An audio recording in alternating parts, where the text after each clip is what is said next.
NEET എക്സാമിന് വേണ്ടി prepare ചെയ്യുന്നത് ഒരു ട്രാപ്പാണോ? നിങ്ങൾ ചിലപ്പോൾ പല ആൾക്കാരും നീറ്റിന് വേണ്ടി പ്രിപ്പയർ ചെയ്യുന്നവർ ഇത് കേട്ടിട്ടുണ്ടാവും. ഇതിൽ കൂടുതലും കേട്ടിട്ടുണ്ടാവാൻ ചാൻസ് ഉള്ളത് ഒന്നെങ്കിൽ റിപ്പീറ്റേഴ്സ് ആയിരിക്കും, അല്ലെങ്കിൽ റിപ്പീറ്റേഴ്സ് ആയിരിക്കും. അതായത് നീറ്റിന് പ്രിപ്പയർ ചെയ്യുന്നൊരു ലൂപ്പാണ്, നമുക്കൊരിക്കലും അതിനകത്ത് നിങ്ങൾ പുറത്തു വരാൻ പറ്റില്ല എന്നുള്ളത്. അതൊരു കാരണത്തിൽ നമുക്കിതിൻ്റെ ഒരു ആൻസർ നോക്കുകയാണെങ്കിൽ ഇത് ശരിയാണെന്നും പറയാം, തെറ്റാണെന്നും പറയാം. ശരിയാണെന്ന് പറഞ്ഞിട്ടുണ്ടെങ്കിൽ ഇപ്പം നിങ്ങൾ നീറ്റിന് വേണ്ടി പ്രിപ്പയർ ചെയ്യാനോ നിങ്ങൾക്ക് മെഡിക്കൽ ഫീൽഡ് ഒട്ടും താല്പര്യമില്ലാത്ത ഒരാളാണ്, നിങ്ങൾ ഈ പ്രിപ്പയർ ചെയ്തത് ഒന്നുകിൽ നാട്ടുകാരുടെ പ്രഷർ, ചിലപ്പോൾ പാരൻസിൻ്റെ ആഗ്രഹം കൊണ്ട്, അല്ലെങ്കിൽ നിങ്ങളുടെ വീട്ടുകാരുടെ എല്ലാവരുടെയും ഒരു അഭിമാനം, കുടുംബത്തിലൊരു ഡോക്ടർ വേണം, അങ്ങനെയുള്ളത് കൊണ്ട്, അല്ലെങ്കിൽ നിങ്ങളുടെ ഫ്രണ്ട്സ് എല്ലാവരും പ്രിപ്പയർ ചെയ്യുന്നു, സോ ഞാനും പ്രിപ്പയർ ചെയ്യുന്നു, അങ്ങനെയുള്ളൊരു മൈൻഡ് സെറ്റിലാണ് നിങ്ങൾ നീറ്റ് എക്സാമിന് വേണ്ടി പ്രിപ്പയർ ചെയ്യുന്നുണ്ടെങ്കിൽ തീർച്ചയായിട്ടും അതൊരു ട്രാപ്പായിരിക്കും. കാരണം ഒന്നാമത് നിങ്ങൾ +1 +2ൻ്റെ കൂടെയാണെങ്കിൽ നിങ്ങൾ അനാവശ്യമായിട്ട് നിങ്ങൾക്ക് ആഗ്രഹമില്ലാത്തൊരു കാര്യത്തിന് വേണ്ടി പഠിച്ചുകൊണ്ടിരിക്കുകയാണ്. ഇനി നിങ്ങൾ നീറ്റ് എക്സാം എഴുതി നിങ്ങൾക്ക് കിട്ടിയില്ല, പക്ഷേ ഈ പറഞ്ഞ കാര്യങ്ങൾ കൊണ്ട് നിങ്ങൾ വീണ്ടും റിപ്പീറ്റ് ചെയ്യുകയാണ്, നിങ്ങളുടെ ഒരു വർഷം നിങ്ങൾ വീണ്ടും മിസ്സാക്കുകയാണ്.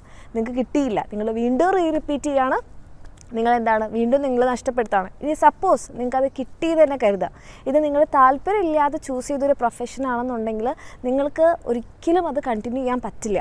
കാരണം നമ്മൾ ഈ പുറമേ കാണുന്ന രീതിയിലുള്ള റെസ്പെക്റ്റും ഈ പറയുന്ന രീതിയിൽ നമുക്ക് ഫിനാൻഷ്യലി ഒക്കെ സെറ്റാകാൻ പറ്റും, നമുക്ക് കുറേ കാര്യങ്ങൾ ബെനിഫിറ്റ്സ് ഉണ്ട്. പക്ഷേ അത് എൻജോയ് ചെയ്യുന്ന ഒരാൾക്ക് മാത്രമേ അതുകൊണ്ട് എന്തെങ്കിലും കാര്യം ഉണ്ടാവുള്ളൂ.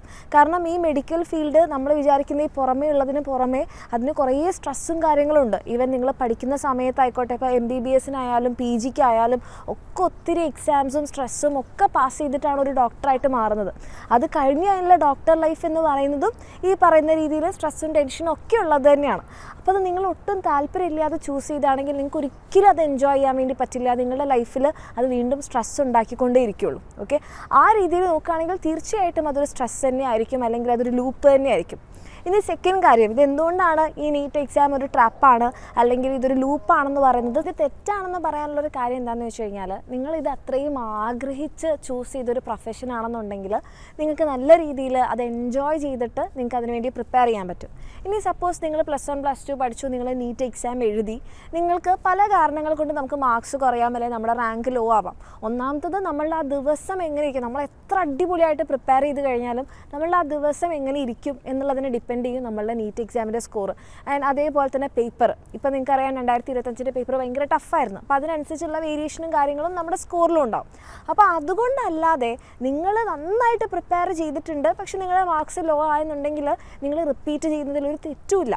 കാരണം എന്താണെന്ന് വെച്ചാൽ നിങ്ങൾ അത്രയ്ക്ക് നിങ്ങൾക്ക് കോൺഫിഡൻ്റ് ആണ്, നിങ്ങൾ അടിപൊളിയായിട്ടാണ് പ്രിപ്പയർ ചെയ്തിട്ടുള്ളത്, പക്ഷേ പല കാരണങ്ങൾ കൊണ്ട് നിങ്ങളുടെ മാർക്സ് ലോ ആയതായിരിക്കാം. അപ്പോൾ നമ്മൾ ചിലപ്പോൾ ഒന്നുകൂടി റിപ്പീറ്റ് ചെയ്ത് കഴിഞ്ഞാൽ നിങ്ങൾക്ക് എന്ത് ചെയ്യാൻ പറ്റും, നല്ല മാർക്സ് സ്കോർ ചെയ്യാൻ വേണ്ടി പറ്റും. ഇനി സപ്പോസ് നിങ്ങൾ റിപ്പീറ്റ് ചെയ്തിട്ട് നിങ്ങളുടെ മാർക്സ് ലോ ആയെന്ന് കരുതാം. അപ്പോൾ നിങ്ങൾക്ക് അത്രയും പാഷനേറ്റ് ആണ്, നിങ്ങൾക്ക് അതല്ലാതെ വേറെ ഒരു ജോലിയും ചെയ്യാൻ പറ്റില്ല, വേറെ ഒന്നും നിങ്ങൾക്ക് ചിന്തിക്കാൻ പോലും പറ്റാത്ത അവസ്ഥയാണ്, നിങ്ങൾ റിപ്പീറ്റ് ചെയ്യുന്നതും തെറ്റില്ല. കാരണം അപ്പോൾ നിങ്ങളുടെ ആ ഒരു ഹാർഡ് വർക്ക് സിൻസിയർ ആയിട്ടാണ്, നിങ്ങൾ അത്രയും കഷ്ടപ്പെട്ടിട്ടുണ്ടെങ്കിൽ തീർച്ചയായിട്ടും നിങ്ങൾക്ക് റിസൾട്ട് ഉണ്ടാവും. പിന്നെ അതിന് പുറമേ നമ്മൾ അത്രത്തോളം ആഗ്രഹിച്ച് ചൂസ് ചെയ്യുന്ന ഒരു പ്രൊഫഷനല്ലേ. അപ്പോൾ ആ ഒരു സ്ട്രെസ്സും ആ ഒരു കാര്യങ്ങളും നിങ്ങൾ പിന്നെ MBBS-ന് പഠിക്കുമ്പോഴും PG-ക്ക് പഠിക്കുമ്പോഴും അതൊക്കെ നിങ്ങളെ ഹെൽപ്പ് ചെയ്യുള്ളൂ. പിന്നെ നിങ്ങൾ ആ സമയത്തുള്ള ആ ഒരു കോഴ്സും അത് കഴിഞ്ഞ് നിങ്ങൾ ഡോക്ടറിലായി കഴിഞ്ഞാൽ ആ ഒരു പ്രൊഫഷനൊക്കെ നിങ്ങൾക്ക് എൻജോയ് ചെയ്യാൻ പറ്റും. അപ്പോൾ നമ്മൾ ഈ ഒരു വർഷങ്ങൾ നമുക്കൊരിക്കലും ഇങ്ങനെ ചിന്തിക്കുന്ന ഒരാളെ സംബന്ധിച്ചിടത്തോളം വേസ്റ്റ് അല്ല, അത് വർത്തായിരിക്കും.